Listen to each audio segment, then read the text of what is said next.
pa kayang matitikman? May mga puno pa kaya silang aakyatin? May mga ilog pa kayang lalamuyan?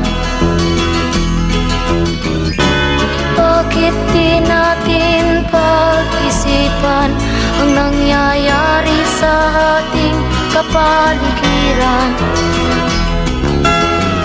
Hindi nga masamang pag-unlad kung hindi nakakasira ng kalikasan.